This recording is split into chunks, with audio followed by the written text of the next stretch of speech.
تعرض الإطار للثقب يعد من المشاكل الشائعة التي من الممكن أن تواجهها على الطريق.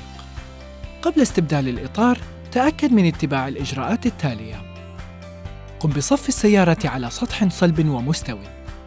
عشق فرامل الانتظار. حرك ذراع تبديل السرعات لوضع الوقوف P. قم بتشغيل وماضات التحذير.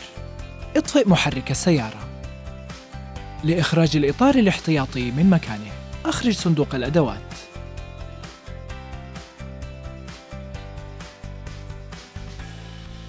باستخدام المفك، انزع الغطاء الموجود في أعلى الصدام الخلفي.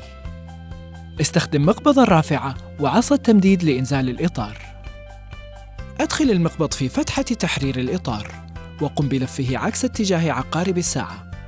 بعد تحرير الإطار، قم بفك سناد التثبيت. لفك الإطار المثقوب، قم بفك صواميل الإطار لفة واحدة. انزع الحلية الداخلية للإطار. قم بتركيب وصلة التمديد النهائية لعصا الرافعة.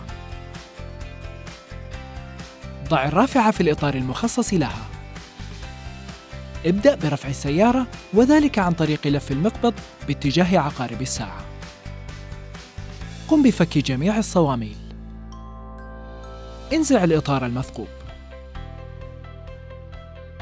قم بتركيب الإطار البديل. واربط الصواميل بشكل متساوي باستخدام طريقة النجمة في الشد. ارخي السيارة عن طريق لف ذراع الرافعة عكس عقارب الساعة. انزع الرافعة. قم بشد الصواميل بإحكام مع مراعاة طريقة النجمة في الشد. قم بتركيب الحلية الداخلية للإطار. وركب الإطار المثقوب مكان الإطار الاحتياطي. راعي التنبيهات التالية عند تغيير الإطار. استخدم الرافعة الخاصة بسيارتك. لا تستعمل رافعة مخصصة لسيارة أخرى. افحص الرافعة بعد تركيبها وتأكد من تثبيتها بإحكام.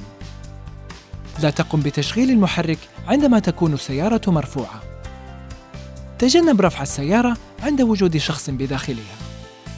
لا ترفع السيارة أكثر من اللازم.